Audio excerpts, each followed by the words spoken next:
एक आदमी जिसने अपनी पत्नी से इतना प्यार किया कि खुद को खो दिया। लेकिन जिस दिन उसकी पत्नी ने अपने पहले प्यार का नाम लेकर तीसरी बार तलाक मांगा, उस दिन उसने मुस्कुराते हुए साइन कर दिए और उसी पल उसकी पत्नी की दुनिया हिल गई। तुम्हें जरा भी पछतावा नहीं है? बिंग बिंग ने तलाक के पेपर को घूरते हुए पूछा। उसकी उंगलियां कांप रही थीं, आंखों में अविश्वास था, जैसे उसे उम्मीद ही नहीं थी कि मैं सच में साइन कर दूंगा। मैंने हल्की मुस्कान के साथ उसकी तरफ देखा। वो मुस्कान दर्द से खाली थी, थकान से भरी हुई। मैंने सोच लिया है, चलो तलाक ले लेते हैं। कमरे में सन्नाटा छा गया। बिंग बिंग लंबे समय तक मेरे साइन किए हुए नाम को देखती रही। उसकी आंखों में भावनाओं का तूफान था, लेकिन चेहरा अब भी ठंडा। ये कोई मजाक नहीं है फंग युआन, उसने धीमी आवाज में कहा। बाद में पछताना मत। मैं हंस पड़ा, लेकिन उस हंसी में खुशी नहीं थी। कभी मैं वही आदमी था जो उसके पीछे पागलों की तरह घूमता था, जो उसके एक तलाक बोलने पर पूरी रात सो नहीं पाता था, जो उससे अलग होने की कल्पना से भी टूट जाता था। लेकिन अब सब खत्म हो चुका था। मैंने धीरे से अपनी शादी की अंगूठी उतारी, कॉफी टेबल पर रखी और उसकी आंखों में देखते हुए कहा, चलो खत्म करते हैं सब। बिंग बिंग की भौहें और सिकुड़ गईं। फंग युआन, मैं आखिरी बार पूछ रही हूँ, क्या तुमने सच में सोच लिया? उसका लहजा ठंडा था, लेकिन मैं जानता था वो बार बार इसलिए पूछ रही थी क्योंकि उसे डर था कि मैं फिर पीछे हट जाऊंगा। आखिर उसने अपने पहले प्यार जियोडा से वादा किया था। तलाक के बाद दोनों विदेश जाकर बसने वाले थे, लेकिन इस बार मैं सच में उसे जाने दे रहा था। मैंने उसका हाथ पकड़ा, शायद आखिरी बार। बिंग बिंग, उसकी पलकें हल्की से कांपीं। अब तुम आज़ाद हो, उसने कुछ कहना चाहा, लेकिन उससे पहले ही मैंने उसकी उंगली से शादी की अंगूठी उतार दी। फिर मैंने दोनों अंगूठियां उठाईं और सीधे कूड़ेदान में फेंक दी। धातु की वो हल्की आवाज, जैसे 3 साल की शादी का अंतिम संस्कार हो। 3 साल पहले मैंने पूरे प्यार के साथ ही अंगूठी उसे पहनाई थी, और आज मैंने खुद ही उसे उतार दिया। अब सब खत्म है, मैंने शांत आवाज में कहा। जब मैंने बिंग बिंग से शादी की थी, तब मुझे जियोडा के बारे में कुछ नहीं पता था। मैं सोचता था हमारी मुलाकात किस्मत थी, हमारा साथ होना प्यार था। लेकिन शादी के बाद जब जियोडा वापस आया, तब मुझे समझ आया कि मैं सिर्फ एक मजाक था। उस दिन जियोडा पहली बार हमारे घर आया। वो मुस्कुराते हुए मेरे सामने खड़ा हुआ। हेलो, मेरा नाम जियोडा है। मैं और बिंग बिंग बचपन के दोस्त हैं। उसने मेरा हाथ पकड़ते हुए कहा। इन सालों में उसका ख्याल रखने के लिए धन्यवाद। उसकी मुस्कान सभ्य थी, लेकिन उसकी आंखें कुछ और कह रही थीं, जैसे वो बता रहा हो, असल में वो मेरी है। मैं जड़ हो गया। उसने मेरा हाथ इतनी जोर से दबाया कि लाल पड़ गया, लेकिन मुझे दर्द भी महसूस नहीं हुआ, क्योंकि उससे ज्यादा दर्दनाक था बिंग बिंग का व्यवहार। जो चाय मेरे पिता के लिए लाई गई थी, वो उसने जियोडा के लिए बनाई। जब कप पकड़ाते वक्त उनकी उंगलियां छुईं, बिंग बिंग ने जल्दी से हाथ पीछे खींच लिया, लेकिन मैंने वो पल देख लिया था। जियोडा हंस पड़ा। इतने साल बाद भी तुम्हें याद है मुझे कौन सी चाय पसंद है? बिंग बिंग ने धीमे से जवाब दिया। तुमने कहा था इसकी खुशबू अच्छी है, इसलिए याद रहा। दोनों पुराने दिनों की बातें करने लगे। उनकी यात्राएं, उनके कॉलेज के दिन, उनके बीच के छोटे छोटे राज। और मैं उस घर में खड़ा एक अजनबी था। उस रात पहली बार हमारा झगड़ा हुआ। मैंने गुस्से में बिंग बिंग का हाथ पकड़ लिया। तुम दोनों पहले प्यार थे। तुमने किस किया, तुमने शादी तक की कसम खाई थी, तो मुझसे ये सब छुपाया क्यों? मेरी आवाज कांप रही थी। मैं तुम्हारे लिए क्या हूँ बिंग बिंग? लेकिन उसने बस झुंझलाकर मेरा हाथ झटक दिया। अगर मुझे जियोडा के साथ होना होता तो बहुत पहले हो चुका होता। उसकी आवाज बर्फ जैसी ठंडी थी। इतने संवेदनशील मत बनो। उस रात मैं पहली बार डरा। मुझे महसूस हुआ मेरा विवाह टूट रहा है, लेकिन मैं फिर भी उससे चिपका रहा, क्योंकि मैं उससे बहुत प्यार करता था, इतना कि खुद को खो चुका था। मैं सोचता था अगर वो चली गई तो मैं खत्म हो जाऊंगा, लेकिन अब मुझे समझ आ रहा था कि मैं गलत था। कभी कभी इंसान प्यार में नहीं, आदत में फंसा होता है। और शायद मैं आखिरकार जाग चुका था। बिंग बिंग ने सूटकेस बंद किया। कल सुबह 8 बजे सिविल अफेयर्स ब्यूरो पहुंच जाना। उसकी आवाज में बेसब्री थी, जैसे वो इस शादी से भागने का इंतजार कर रही हो। मैंने बस सिर हिलाया। ठीक है। फिर मैं दरवाजे की तरफ बढ़ गया, लेकिन अचानक वो मेरे सामने आकर खड़ी हो गई। फंग युआन, उसकी आंखें लाल थीं। तुम अचानक इतनी आसानी से कैसे मान गए? मैं कुछ सेकंड चुप रहा, फिर धीरे से बोला, क्योंकि मैं थक गया हूँ। वो चौंकी, सिर्फ एक खाने की वजह से। मैं हंसा, कड़वी हंसी। हाँ, असल में सब उसी डिनर से शुरू हुआ था। हमारी शादी की सालगिरह थी। मैं सुबह जल्दी उठकर बाजार गया, उसकी पसंद की हर चीज खरीदी, पूरा दिन रसोई में लगा रहा। मैंने मोमबत्तियां सजाईं, टेबल तैयार की और उसके लिए सोने का नेकलेस भी खरीदा था। मैं खुश था, बहुत खुश। लेकिन रात में उसका सिर्फ एक मैसेज आया, जियोडा को बुखार है, मैं उसे अस्पताल लेकर आई हूँ, आज रात नहीं आ पाऊंगी। पूरा घर खामोश हो गया, टेबल पर रखा खाना ठंडा हो गया और मैं अकेला बैठा रहा। तभी मेरे दोस्त का मैसेज आया, हैप्पी एनिवर्सरी। उस मैसेज ने मुझे तोड़ दिया। अगले दिन जब वो घर लौटी तो उसने माफी भी नहीं मांगी। उसने बस टेबल पर पड़े खाने को देखा और कहा, इतना खाना क्यों बनाया, अब सब खराब हो गया। उस पल में फट पड़ा एक सालगिरह का डिनर, जिसे मैंने पूरे दिल से तैयार किया था, अब मेरे सामने ठंडा पड़ा था। मोमबत्तियां आधी जल चुकी थीं, खाना सूखने लगा था और फोन की स्क्रीन पर अब भी वही मैसेज चमक रहा था, जियोडा को बुखार है, मैं आज रात घर नहीं आ पाऊंगी। उस रात पहली बार मुझे एहसास हुआ कि मैं इस शादी में अकेला हूँ। सुबह दरवाजा खुला, बिंग बिंग अंदर आए। उसके कपड़ों पर अस्पताल की हल्की दवा जैसी गंध थी। उसने एक नज़र डाइनिंग टेबल पर डाली, फिर हल्का सा भौं सिकोड़ कर बोली, इतना खाना क्यों बनाया, अब सब खराब हो गया। बस इतना, ना माफी, ना अफसोस, ना सालगिरह याद होने का एहसास। मेरे अंदर दबा हुआ गुस्सा आखिर फट पड़ा। मैं कुर्सी से उठ गया। तुम्हें पता भी है कल कौन सा दिन था? बिंग बिंग थकान भरी आवाज में बोली। मैंने कहा ना, जियोडा बीमार था। तो क्या मैं तुम्हारा पति नहीं हूँ? उसने चिढ़कर बैग सोफे पर फेंका। फंग युआन, हर बात में ड्रामा करना बंद करो। ड्रामा? मैं हंस पड़ा, लेकिन इस बार मेरी हंसी टूट चुकी थी। मैं सुबह से तुम्हारे लिए खाना बना रहा था, पूरा घर सजाया, तुम्हारे लिए गिफ्ट खरीदा, और तुम कह रही हो मैं ड्रामा कर रहा हूँ। बिंग बिंग की आंखों में भी गुस्सा भर गया। तो क्या करती मैं? जियोडा को अकेला छोड़ देती। मैंने उसकी तरफ घूर कर देखा। तुम उसके लिए सब छोड़ सकती हो, लेकिन मेरे लिए कभी नहीं। बस यही फर्क है, उसने ताना मारते हुए कहा। फिर शुरू हो गए तुम। हर चीज को जियोडा से जोड़ देते हो, क्योंकि हर बार तुम उसी के पास भागती हो। मेरी आवाज ऊंची हो गई। तुम्हारी शादी मुझसे हुई है या उससे? बिंग बिंग भी चिल्ला उठी। फंग युआन, अपनी हद में रहो। मैंने टेबल पर रखा ग्लास जोर से नीचे रख दिया। हद? मेरी हद तब टूट गई थी जब मेरी पत्नी अपनी एनिवर्सरी छोड़कर अपने एक्स बॉयफ्रेंड के पास चली गई थी। चटाक! अचानक मेरे चेहरे पर जोरदार थप्पड़ पड़ा। पूरा कमरा शांत हो गया। बिंग बिंग की सांसें तेज चल रही थीं। उसकी आंखों में गुस्सा था और मेरे अंदर कुछ टूट चुका था। ये पहली बार था जब उसने मुझे हाथ लगाया था, लेकिन उससे भी ज्यादा दर्द उसकी अगली बात ने दिया। बस एक खाने के लिए इतना तमाशा? तुम्हारी जेलसी की भी हद है। मैंने धीरे से उसकी तरफ देखा। सच बताओ, तुम बस जियोडा के पास वापस जाना चाहती हो ना? बिंग बिंग कुछ सेकंड तक चुप रही, फिर उसने ठंडी आवाज में कहा, हाँ, मैं चाहती हूँ। मैं जम गया। उसने मेरी आंखों में देखते हुए एक एक शब्द बोलना शुरू किया। जियोडा तुमसे ज्यादा हैंडसम है, तुमसे ज्यादा सक्सेसफुल है, तुमसे ज्यादा कल्चर्ड है, और सबसे बड़ी बात, वो पहला आदमी था जिससे मैंने सच में प्यार किया था। हर शब्द मेरे सीने में चुभ रहा था। मैं कुछ बोल नहीं पाया। बिंग बिंग भी शायद अपनी बातों में बह चुकी थी। उसने थकी हुई आवाज में कहा, मैं इस शादी से थक चुकी हूँ, चलो तलाक ले लेते हैं। उस रात हम दोनों अलग अलग कमरों में सोए, लेकिन सच कहूँ, नींद किसी को नहीं आई। अगले दिन से सब बदल गया। बिंग बिंग पहले से भी ज्यादा ठंडी हो गई। वो देर रात घर आने लगी, फोन छुपाकर इस्तेमाल करती और अक्सर जियोडा का नाम लेने लगी। कभी बिजनेस मीटिंग, कभी ओल्ड फ्रेंड गैदरिंग, कभी हॉस्पिटल, कभी कॉफी, लेकिन हर रास्ता आखिर उसी आदमी तक जाता था। कुछ दिनों बाद उसने पहली बार डिवोर्स पेपर्स मेरे सामने रखे। उसका चेहरा बिल्कुल शांत था। फंग युआन, हम दोनों एक दूसरे के लिए नहीं बने। मैंने पेपर्स फाड़ दिए। मैंने उससे कहा, मैं तलाक नहीं दूंगा। उसने व्यंग्य से हंस दिया। तुम्हें लगता है ऐसे रोक लोगे मुझे? मैंने जवाब नहीं दिया, क्योंकि मैं सच में डर गया था।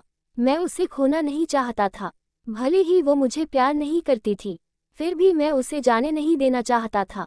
उसके बाद दूसरा डिवोर्स पेपर आया, फिर तीसरा। हर बार वो एक ही बात कहती, अगर मुझे पहले पता होता कि तुम इतने सफिकेटिंग इंसान हो, तो मैं तुमसे शादी कभी नहीं करती। मैं हर बार चुप रह जाता। धीरे धीरे मैं खुद को खोने लगा। घर अब घर नहीं रहा था, सिर्फ एक जगह थी जहाँ दो लोग मजबूरी में साथ रह रहे थे। फिर एक दिन बिंग बिंग अचानक मेरे सामने सूटकेस लेकर खड़ी हो गई। मैं कुछ सेकंड उसे देखता रहा। तुम कहीं जा रही हो? उसने बिना मेरी तरफ देखे जवाब दिया। हाँ, जियोडा के पास। मेरे सीने में हल्का दर्द उठा, लेकिन इस बार मैंने उसे रोका नहीं। शायद मैं सच में थक चुका था। उसने मेरी तरफ देखा। तुम मुझे रोक नहीं रहे? मैंने शांत आवाज में कहा। क्या फायदा? वो कुछ पल चुप रही, फिर बोली, कल सुबह 8 बजे सिविल अफेयर्स ब्यूरो पहुंच जाना। मैंने सिर हिलाया। ठीक है। वो शायद मेरे रिएक्शन का इंतजार कर रही थी, लेकिन मैं बस सोफे पर बैठ गया। पहली बार मैंने उससे लड़ना छोड़ दिया था। उस रात बिंग बिंग बार बार कमरे से बाहर आती रही, जैसे वो कुछ कहना चाहती हो, लेकिन हर बार वापस चली जाती। आधी रात को उसने धीरे से पूछा, फंग युआन, क्या तुम सच में मुझे छोड़ दोगे? मैंने आंखें बंद रखते हुए जवाब दिया, तुमने मुझे बहुत पहले छोड़ दिया था बिंग बिंग। कमरा फिर शांत हो गया। सुबह मैंने फॉर्मल कपड़े पहने, आईने में खुद को देखा। अजीब बात थी, मैं दुखी कम और हल्का ज्यादा महसूस कर रहा था, जैसे कई सालों से गले में फंसी कोई चीज आखिर निकलने वाली हो। जब मैं बाहर निकला, बिंग बिंग दरवाजे पर खड़ी मुझे देख रही थी। उसकी आंखें लाल थीं, लेकिन इस बार मैंने कुछ महसूस नहीं किया। सुबह की ठंडी हवा चल रही थी, लेकिन सिविल अफेयर्स ब्यूरो के बाहर खड़े होकर भी मुझे ठंड महसूस नहीं हो रही थी। शायद इसलिए क्योंकि मेरे अंदर का दर्द उससे भी ज्यादा सुन्न हो चुका था। मैंने घड़ी देखी, सुबह के ठीक 8 बजे थे। बिंग बिंग हमेशा की तरह पंक्चुअल थी, लेकिन आज वो अकेली नहीं आई थी। उसके साथ जियोडा भी था। वो उसकी बैग पकड़कर चल रहा था। चेहरे पर हल्की मुस्कान थी, जैसे आखिरकार उसने अपनी चीज वापस पा ली हो। पहले अगर मैं ये दृश्य देखता तो शायद वहीं टूट जाता, लेकिन आज मैं बस शांत खड़ा रहा। बिंग बिंग ने मुझे देखा। उसकी आंखों में कुछ अजीब था, जैसे वो मेरे चेहरे पर दर्द ढूंढ रही हो, लेकिन उसे कुछ नहीं मिला। चलो अंदर चलते हैं, उसने धीमी आवाज में कहा। मैंने बिना कुछ बोले सिर हिला दिया। पूरा प्रोसेस बहुत जल्दी खत्म हो गया। कागज, साइन, फॉर्म, वेरिफिकेशन, 3 साल की शादी सिर्फ कुछ मिनटों में खत्म हो गई। जब हम बाहर निकले तो अचानक पीछे से एक औरत की आवाज आई, वाह, तुम्हारी शादी में नहीं पहुंच पाई, लेकिन तलाक में जरूर पहुंच गई। मैं पलटा और कुछ सेकंड तक वही जम गया। शेन यूचू, वो मेरे सामने खड़ी थी। काले सनग्लासेस, हल्की मुस्कान और वही कॉन्फिडेंट अंदाज, जैसे 3 साल बीते ही नहीं। उसने सनग्लासेस उतारे, एक नज़र बिंग बिंग पर डाली, फिर मेरी तरफ देखकर मुस्कुराए। फंग युआन, हैप्पी डिवोर्स, आज डिनर मेरी तरफ से। मैं कुछ सेकंड उसे देखता रह गया। आखिरी बार हम मेरी शादी वाले दिन मिले थे। उस रात की याद अचानक मेरे दिमाग में लौट आई। शादी से एक रात पहले मेरे दोस्त वांग गैंग का फोन आया था। उसने कहा, शेन यूचू बहुत पी चुकी है, तू आ सकता है क्या? मैं तुरंत वहां पहुंचा। शेन यूचू हॉटपॉट रेस्टोरेंट में बैठी थी, चेहरा लाल, आंखें नम, और सामने खाली बॉटल्स पड़ी थीं। मैं उसके पास बैठ गया। इतना क्यों पी रही हो? उसने ड्रंकन स्माइल के साथ मेरी तरफ देखा। क्यों, खुश नहीं हो सकती क्या? कल तुम्हारी शादी है, मैंने मजाक में कहा। अगर ऐसे पीती रही तो ब्राइड्समेड कैसे बनेगी? कुछ सेकंड वो चुप रही, फिर उसकी आवाज हल्की कांपी। मैं खुश हूँ इसलिए पी रही हूँ। उस वक्त मुझे कुछ अजीब लगा था, लेकिन मैं समझ नहीं पाया। अगले दिन वो मेरी शादी में आई। चेहरे पर ब्राइट स्माइल थी, जैसे पिछली रात कुछ हुआ ही नहीं। वो पूरी शादी में सबसे ज्यादा बिजी थी। गेस्ट्स हैंडल करना, डेकोरेशंस देखना, मेरी टाई ठीक करना, यहाँ तक कि बिंग बिंग भी हंसकर बोली थी, शेन यूचू तो ऐसे बिहेव कर रही है जैसे शादी इसकी हो। उस वक्त वान गैंग बस चुपचाप मुझे देख रहा था। अब सोचता हूँ, शायद वो तभी सब समझ चुका था। शादी खत्म होने के तुरंत बाद शेन यूचू विदेश चली गई और पूरे 3 साल वापस नहीं आई। लेकिन आज वो अचानक मेरे तलाक वाले दिन वापस खड़ी थी। कहाँ गायब थी इतने साल? मैंने मुस्कुराकर पूछा। उसने मजाकिया अंदाज में कहा, अगर तुम एयरपोर्ट आकर मुझे लेने वाले हो तो मैं अभी वापस जाकर दोबारा एंट्री मार सकती हूँ। मैं हंस पड़ा। काफी समय बाद मैं दिल से हंसा था। बिंग बिंग पीछे खड़ी ये सब देख रही थी। उसकी आंखों में इरिटेशन साफ दिख रही थी। शेन यूचू ने मेरा हाथ पकड़ लिया। चलो, मैंने वान गैंग के घर हॉटपॉट प्लान किया है। मैंने स्पेसिफिकली क्लियर ब्रॉथ बेस रखने को कहा है। बिंग बिंग अचानक बोल पड़ी। फंग युआन क्लियर ब्रॉथ पसंद नहीं करता। चारों तरफ सन्नाटा छा गया। मैं और शेन यूचू दोनों उसकी तरफ देखने लगे। जियोडा भी फोन से नजर उठाकर हमें देखने लगा। शेन यूचू धीरे से हंसी। इंटरेस्टिंग। फिर उसने सीधे बिंग बिंग की आंखों में देखते हुए कहा, तुम्हें उससे डिवोर्स चाहिए, लेकिन अभी भी उसे कंट्रोल करना चाहती हो। बिंग बिंग का चेहरा ठंडा पड़ गया। हम अभी ऑफिशियली डिवोर्स्ड नहीं हैं। शेन यूचू ने व्यंग्य से ताली बजाई। वाह, तो मतलब हस्बैंड वाला फायदा भी चाहिए, और एक्स बॉयफ्रेंड भी। काफी इम्प्रेसिव है। बिंग बिंग गुस्से से कांप उठी। शेन यूचू, अपने शब्द संभालो। लेकिन शेन यूचू रुकी नहीं। उसकी आवाज अब और तेज थी। हम सब औरतें हैं। मैं अच्छी तरह समझती हूँ तुम क्या कर रही हो। तुम्हें सिर्फ आदत है कि फंग युआन हमेशा तुम्हारे पीछे रहेगा, लेकिन अब वो चैप्टर खत्म हो चुका है। बिंग बिंग की आंखें लाल हो गईं। तभी जियोडा का फोन बजा। उसने जल्दी से कॉल उठाए, फिर अचानक परेशान होकर बोला, मुझे कंपनी जाना पड़ेगा, और वो बिना बिंग बिंग की तरफ देखे वहां से चला गया। बिंग बिंग स्टन खड़ी रह गई। शेन यूचू ने हल्का सा सिर टेढ़ा किया।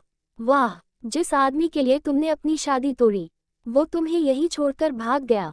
काफी ट्रैजिक एंडिंग है। बिंग बिंग का चेहरा शर्म और गुस्से से लाल हो गया। उसने मेरी तरफ देखा, जैसे उम्मीद कर रही हो कि मैं उसके लिए कुछ बोलूंगा। लेकिन इस बार मैंने कुछ नहीं कहा, क्योंकि पहली बार मुझे लगा कोई मेरी तरफ से लड़ रहा है, और वो एहसास सरप्राइजिंगली अच्छा था। शेन यूचू ने मेरा हाथ पकड़ा। चलो, भूख लगी है। मैं उसके साथ चला गया। पीछे मुड़कर नहीं देखा, लेकिन जाते जाते मुझे महसूस हुआ बिंग बिंग अब भी वहीं खड़ी थी, अकेली। शाम को हम वान गैंग के घर पहुंचे। उसकी वाइफ ने वार्मली वेलकम किया। टेबल पर हॉट पॉट रेडी था। वान गैंग ने हंसते हुए मेरे बोल में ट्राइप डाला। ये ले, तेरी फेवरेट चीज। शेन यूचू अचानक कंफ्यूज्ड हो गई। रुको, फंग युआन को तो स्पाइसी पसंद नहीं था ना। वान गैंग जोर से हंस पड़ा। तू विदेश जाकर सब भूल गई क्या? ये तो हमेशा क्लियर ब्रॉथ खाता था। स्पाइसी खाने से इसका स्टमक खराब हो जाता है। मेरे हाथ अचानक रुक गए। फिर मुझे एहसास हुआ, बिंग बिंग को कभी ये पता ही नहीं था। शादी के बाद मैंने सिर्फ उसकी पसंद के लिए स्पाइसी खाना शुरू किया था। धीरे धीरे उसने मान लिया कि मुझे भी वही पसंद है, लेकिन उसने कभी पूछा ही नहीं। मैंने कितनी चीजें बदली, कितनी आदतें छोड़ी, कितनी बार खुद को दबाया, उसे कभी पता नहीं चला, क्योंकि उसने कभी नोटिस ही नहीं किया। शेन यूचू मुझे चुपचाप देख रही थी। उसकी आंखों में सिंपैथी थी, लेकिन उसने कुछ नहीं कहा। उस रात बहुत समय बाद मुझे लगा मैं किसी ऐसे लोगों के बीच बैठा हूँ जहाँ मुझे खुद बनने की जरूरत नहीं, और शायद यही फीलिंग मुझे सबसे ज्यादा मिसिंग थी। उस रात हॉटपॉट डिनर खत्म होने के बाद शेन यूचू काफी नशे में थी। उसके गाल लाल हो चुके थे, लेकिन चेहरे पर वही ब्राइट स्माइल थी। वो बार बार एक ही बात दोहरा रही थी, मैं बहुत खुश हूँ, सच में बहुत खुश हूँ। मैंने हेल्पलेस होकर उसके सामने पानी का गिलास रख दिया। पहले मेरी शादी पर इतनी खुश थी, अब मेरे डिवोर्स पर भी खुश हो। आखिर बात क्या है? मेरी बात सुनकर टेबल पर कुछ सेकंड की खामोशी छा गई। वान गैंग की वाइफ अचानक हंस पड़ी। पहले फेक खुशी थी, अब वाली असली है। शेन यूचू तुरंत चुप हो गई। उसने नीचे देखकर होंठ काटे, जैसे कोई सीक्रेट अचानक बाहर आ गया हो। वान गैंग ने ऑकवर्ड होकर टॉपिक बदलने की कोशिश की। चलो, काफी रात हो गई। फंग युआन, तू शेन यूचू को घर छोड़ दे। मैंने सिर हिलाया। जब मैं उसे का तक लेकर जा रहा था, वो अचानक धीरे से बोली, फंग युआन, अगर कोई लड़की बहुत सालों तक एक ही इंसान को पसंद करे, तो क्या वो बेवकूफ कहलाएगी? मैं कुछ सेकंड चुप रहा, फिर मैंने हल्का सा मुस्कुराकर कहा, शायद नहीं। उसने मेरी तरफ देखा, आंखों में हल्की उम्मीद चमकी, लेकिन अगले ही पल उसने हंसकर बात टाल दी। मैं तो बस रैंडमली पूछ रही थी। उस रात मैं घर लौटा, लेकिन नींद नहीं आई। मेरे दिमाग में बार बार वही बातें घूमती रहीं। शादी वाली रात, उसका रोना, 3 साल विदेश चले जाना, और अब अचानक लौट आना। कुछ तो था जो मैं इतने साल समझ ही नहीं पाया था। अगले दिन दोपहर में डोरबेल बजी। मैंने दरवाजा खोला। सामने बिंग बिंग खड़ी थी। उसकी हालत थकी हुई लग रही थी। क्या चाहिए? मैं अपना कुछ सामान लेने आई हूँ। मैं साइड में हट गया। ठीक है। वो अंदर आई, लेकिन अचानक उसकी नज़र डस्टबिन पर पड़ी। वो वहीं रुक गई। उसने धीरे धीरे नीचे झुककर कूड़े में पड़े सामान को बाहर निकालना शुरू किया। हमारे पुराने ब्रेसलेट्स, कपल की चेन्स, हैंडमेड पॉटरी और वो छोटी छोटी चीजें जो कभी हमारे रिलेशनशिप की मेमोरीज थीं। उसकी उंगलियां कांप रही थीं। तुमने ये सब फेंक दिया, मैंने शांत आवाज में जवाब दिया। अब इनकी जरूरत नहीं है। कुछ सेकंड वो चुप रही, फिर धीमी आवाज में बोली, अगर तुम्हें नहीं चाहिए तो मुझे दे दो। मैंने कंधे उचका दिए। ले जाओ। वो फ्लोर पर बैठकर उन चीजों को केयरफुली बैग में रखने लगी। उसकी आंखें लाल थीं। मैं किचन में जाकर खाना बनाने लगा। कुछ देर बाद मुझे एहसास हुआ वो काफी देर से चुप बैठी मुझे देख रही थी। मैंने पलटकर पूछा, कुछ चाहिए? उसने हल्की मुस्कान दी। याद है, पहले तुम हमेशा मेरे लिए किचन में खाना बनाते रहते थे। उसकी आवाज भारी थी। उस वक्त हम सच में खुश थे ना? मैंने उसकी बात बीच में ही काट दी। तुम्हारा सामान मिल गया। उसका चेहरा हल्का उतर गया। हाँ, तो अब तुम जा सकती हो। कमरे में ऑकवर्ड साइलेंस फैल गया। कुछ सेकंड बाद उसने धीरे से पूछा, क्या मैं डिनर तक रुक सकती हूँ? मैंने डाइनिंग टेबल की तरफ देखा। सादा खाना था, जिसे वो पहले बोरिंग कहती थी। फिर मैंने फ्लैट आवाज में कहा, मैंने सिर्फ अपने लिए खाना बनाया है।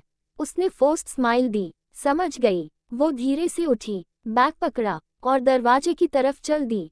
लेकिन तभी डॉरबेल फिर बजी। मैंने दरवाजा खोला। शेन यूचू सामने खड़ी थी। उसके हाथ में डेजर्ट बॉक्स था। मैं डिनर स्टील करने आई हूँ। फिर उसकी नज़र बिंग बिंग पर पड़ी। ओह, तो तुम यहाँ हो। बिंग बिंग का चेहरा तुरंत ठंडा पड़ गया। तुम यहाँ क्या कर रही हो? शेन यूचू कैजुअली अंदर आ गई। ये सवाल तो मुझे पूछना चाहिए। कुछ सेकंड दोनों बस एक दूसरे को घूरती रहीं। कमरे का माहौल भारी हो गया। आखिर बिंग बिंग ने नजरें हटा ली। मैं चलती हूँ। वो जल्दी से बाहर निकल गई। शेन यूचू ने उसकी तरफ देखकर धीरे से सीटी बजाई। तुम्हारी एक्स वाइफ मुझे देखकर सच में एलर्जिक हो जाती है। मैं हंस पड़ा। शायद पहली बार बिंग बिंग को एहसास हो रहा था कि मैं उसके बिना भी ठीक हूँ। मैंने शेन यूचू के लिए राइस सर्व किया। वो हैप्पीली खाने लगी। कुछ देर बाद अचानक उसने चॉपस्टिक्स नीचे रख दी। फंग युआन, अगर मैं सच में तुमसे शादी करना चाहूँ तो। मैं फ्रीज हो गया। उसने डीप ब्रेथ ली। मैं मजाक नहीं कर रही इस बार। कमरे में सन्नाटा छा गया। मैं उसकी आंखों में देख रहा था। उनमें नर्वसनेस थी, डर था, लेकिन सबसे ज्यादा सिंसियरिटी थी। मैं समझ चुका था, शायद वो मुझे बहुत पहले से पसंद करती थी। इतना पहले, जब मैं खुद भी नहीं समझ पाया था। मैंने धीरे से कहा, शेन यूचू, मैं अभी अभी एक फेल्ड मैरिज से निकला हूँ। उसने तुरंत सिर हिलाया। मुझे पता है। मैंने आगे कहा, मैं अभी किसी नए रिलेशनशिप के लिए रेडी नहीं हूँ। उसकी आंखों की रोशनी हल्की कम हुई, लेकिन वो मुस्कुराए। कोई बात नहीं, मैं वेट कर सकती हूँ। उसकी आवाज़ बहुत सॉफ्ट थी। मैं कई साल वेट कर चुकी हूँ। मेरे दिल में अचानक अजीब सा दर्द उठा, क्योंकि पहली बार किसी ने मुझे इतनी ऑनेस्टली चूज किया था। उस रात हम बहुत देर तक बातें करते रहे। पुराने कॉलेज डेज, मेमोरीज, उसके विदेश के एक्सपीरियंसेस, और धीरे धीरे हमारे बीच की ऑकवर्डनेस कम होने लगी। अगले कुछ दिनों तक हम ऐसे बिहेव करते रहे जैसे कन्फेशन हुआ ही नहीं। लेकिन सब बदल चुका था। अब उसकी नज़रें मुझ पर थोड़ा ज्यादा रुकती थीं, और मैं भी अनजाने में उसे नोटिस करने लगा था। समय धीरे धीरे बीतता गया, और आखिर वो दिन आ गया। 30 दिन बाद, जब हमें फाइनल डिवोर्स सर्टिफिकेट लेने सिविल अफेयर्स ब्यूरो जाना था। सुबह से ही आसमान बादलों से ढका हुआ था। मैं गेट के बाहर खड़ा था जब बिंग बिंग धीरे धीरे मेरी तरफ आई। आज वो पहले जैसी नहीं लग रही थी। उसकी आंखों के नीचे डार्क सर्कल्स थे, चेहरा थका हुआ था, और वो पहले से काफी कमजोर लग रही थी। कुछ सेकंड तक वो बस मुझे देखती रही, जैसे कुछ कहना चाहती हो। फंग युआन, क्या तुम्हारे पास मुझसे कहने के लिए कुछ नहीं है? मैंने उसकी तरफ शांत नजरों से देखा। चलो जल्दी चलते हैं, मुझे बाद में वान गैंग और शेन यूचू से मिलना है। जैसे ही मैंने शेन यूचू का नाम लिया, बिंग बिंग की उंगलियां हल्की कस गईं। फिर उसने अचानक पूछ लिया, क्या तुम मुझे छोड़कर उसके लिए जा रहे हो? मैं हल्का सा हंसा। तलाक सबसे पहले किसने मांगा था, याद है? उसका चेहरा हल्का सफेद पड़ गया। मैंने गुस्से में कहा था। मैंने सिर हिलाया। लेकिन तुमने 3 बार डिवोर्स पेपर्स दिए थे, हर बार जियोडा की वजह से। हर बार तुमने मुझे चूज नहीं किया। बिंग बिंग की आंखें लाल होने लगी। मैंने सोचा था तुम हमेशा मुझे रोक लोगे। उसकी आवाज कांप रही थी। मैं थक गया था बिंग बिंग। मेरे ये शब्द सुनकर वो पूरी तरह चुप हो गई। कुछ मिनट बाद हमारे हाथ में फाइनल डिवोर्स सर्टिफिकेट था। अब ऑफिशियली सब खत्म हो चुका था। बाहर निकलते वक्त बिंग बिंग अचानक रुक गई। अगर जियोडा वापस मेरी जिंदगी में नहीं आता तो क्या हम अलग होते? मैंने कुछ सेकंड उसकी तरफ देखा, फिर शांत आवाज में कहा, हमारे बीच दरार बहुत पहले आ चुकी थी। जियोडा सिर्फ रीजन बना, असल समस्या कुछ और थी। उसकी आंखों में आंसू भर आए, लेकिन इस बार मैंने उसे कंफर्ट नहीं किया, क्योंकि अब मैं उसका पति नहीं था। सिविल अफेयर्स ब्यूरो से निकलने के बाद मैं सीधे रेस्टोरेंट चला गया। वान गैंग कंपनी में फंस गया था, इसलिए वहां सिर्फ शेन यूचू थी। वो मुझे देखकर ऑकवर्ड सी मुस्कुराई। अगर अनकंफर्टेबल हो तो हम किसी और दिन मिल सकते हैं। मैं उसके सामने बैठ गया। नहीं, यही ठीक है। कुछ देर हम दोनों चुप बैठे रहे। फिर मैंने अचानक पूछ लिया, शेन यूचू, क्या तुम मुझे पसंद करती हो? उसके हाथ से पानी लगभग गिर गया, पूरा चेहरा लाल हो गया। तुम्हें क्या हो गया है अचानक? मैंने सीधा उसकी आंखों में देखा। तुम मुझे बहुत पहले से पसंद करती हो ना? कुछ सेकंड वो बिल्कुल चुप रही, फिर धीरे से हंसी। तो आखिर तुम्हें पता चल ही गया। उसकी आंखों में हल्की नमी थी। मैंने मजाक में छुपाने की बहुत कोशिश की थी। मैंने पूछा, कब से? वो कुछ देर सोचती रही। शायद उस दिन से जब तुमने कॉलेज में मेरी तरफदारी की थी। उसने हल्की हंसी के साथ कहा। बहुत क्लीशे रीजन है ना? मैं भी मुस्कुरा दिया। फिर उसने धीरे से पूछा, अब जब तुम्हें सब पता है तो क्या हम दोस्त भी नहीं रह पाएंगे?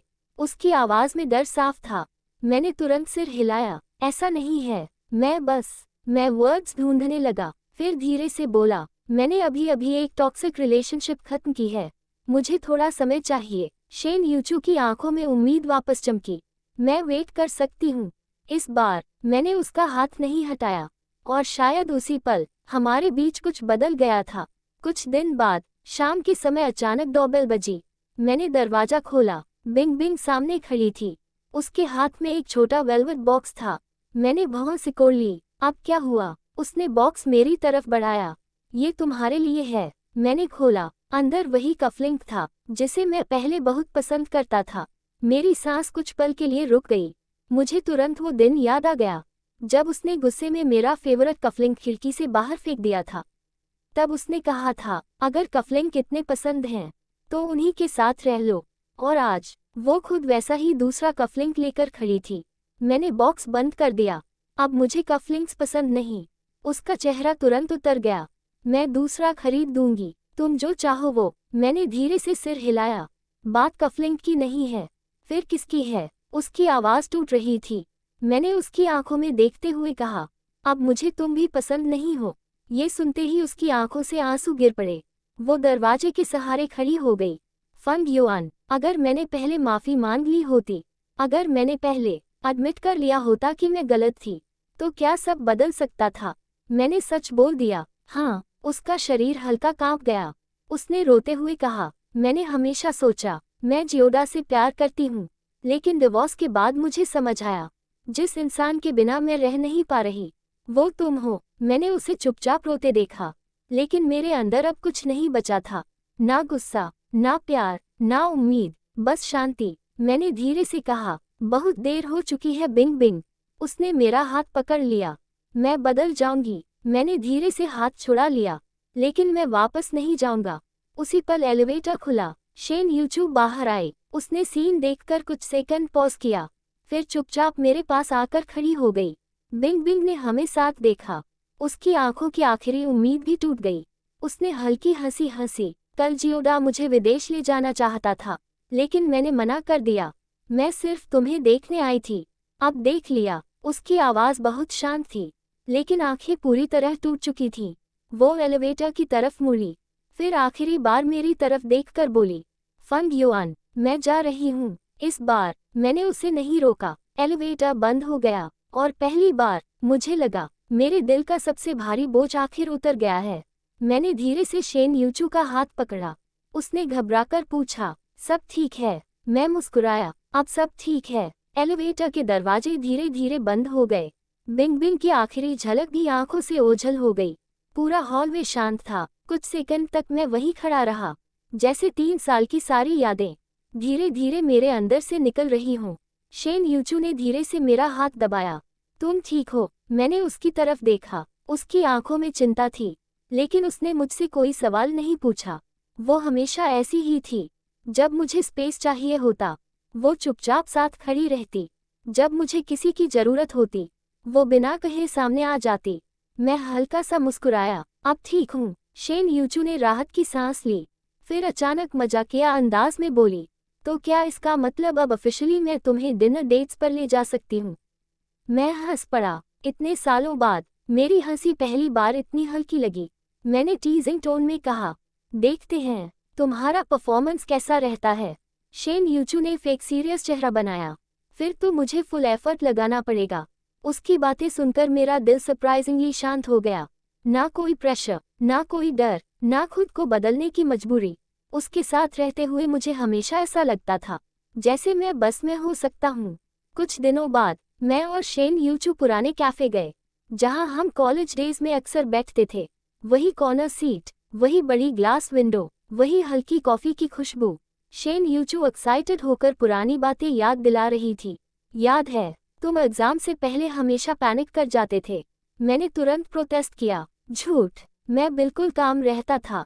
वो जोर से हंस पड़ी। तुम्हारा काम वर्जन भी दूसरे लोगों के पैनिक से ज्यादा ड्रामेटिक होता था।